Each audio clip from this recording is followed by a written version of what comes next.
নমস্কার, আমি দেবযানী। তোমাদের কাছে আজকে নিয়ে এলাম সিজনের শেষ কাঁচা আমের আমসত্ত্ব। নিলাম বড় বড় সাইজের কাঁচা আম, ভালো করে ধুয়ে নিয়েছি। এবার এগুলো খোসা ছাড়িয়ে নেব।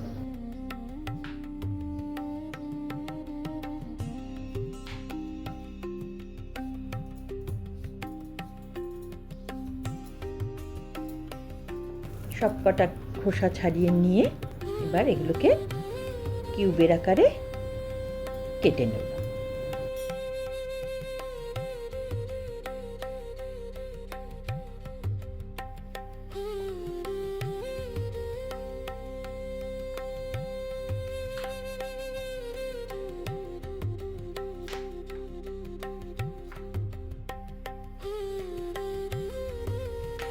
একটা পাত্রে জল নিয়ে আমগুলোকে ভালো করে ধুয়ে নিলাম।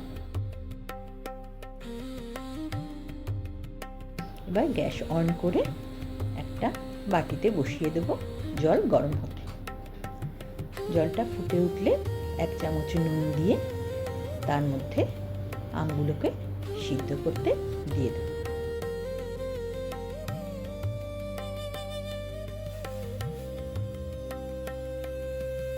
মিনিট 5 মতো আমগুলোকে সিদ্ধ করব। যেহেতু ছোট ছোট কাটা, তাই তাড়াতাড়ি সিদ্ধ হয়ে যাবে।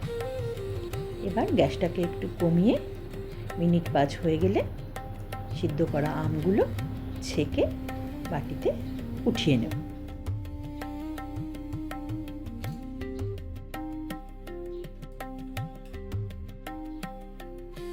সিদ্ধ আমগুলোকে খুব ভালো করে ম্যাশ করে নেব, যাতে একদম গলে যায়। সামান্য একটু আঁশ থাকতে পারে, সেই জন্য চালনিতে একটু ছেঁকে নিলাম, তাহলে খেতেও খুব সুন্দর হবে।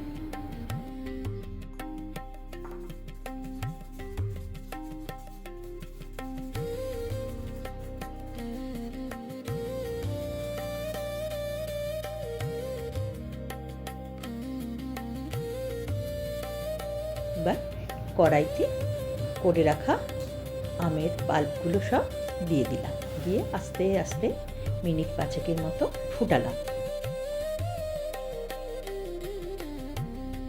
দিয়ে দিলাম 200 গ্রাম চিনি। গুড় দিয়েও করা যায়, কিন্তু গুড় দিলে জিনিসটার কালার ভালো আসবে না, তাই জন্য চিনি দিয়ে খুব ভালো করে 5 মিনিটের মতো নাড়াচাড়া করে নিতে হবে।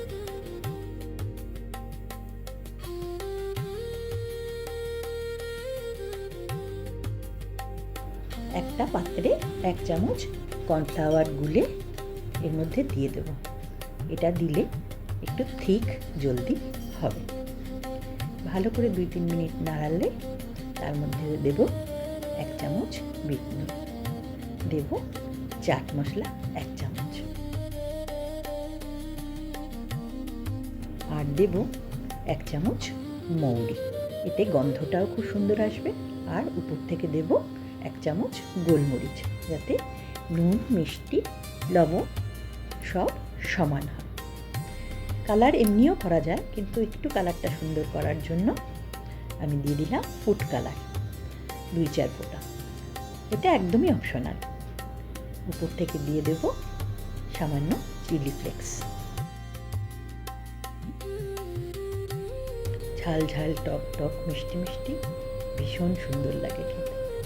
2 মিনিটের মতো ফুটিয়ে বন্ধ করে দিলাম গ্যাসটা। আলাদা একটা পাত্রে একটু তেল ব্রাশ করে তার মধ্যে মিশ্রণটা ঢেলে দিলাম। মিশ্রণটাকে সুন্দর করে ঢেলে নিয়ে চারিদিকে সমানভাবে মিশিয়ে 2 দিন রোদের তাপে শুকিয়ে নিয়েছি। শুকানোর পরে আজকে রেডি হয়ে গেল কাঁচা আমের আমসত্ত্ব। এবার পিস পিস করে কেটে নিলাম।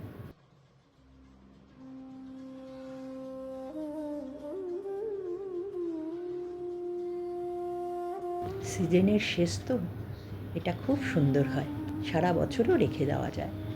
এটা দেখতে যেমন সুন্দর হয়, খেতেও ভীষণ সুন্দর হয়।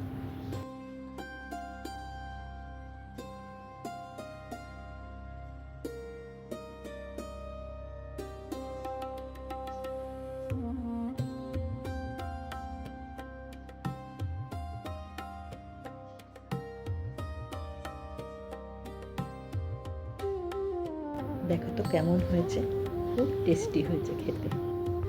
আজকে তবে আসি, দেখা হবে পরের একটা ভিডিওতে। ভিডিওটা কেমন লাগলো আমাকে কমেন্টে জানিও।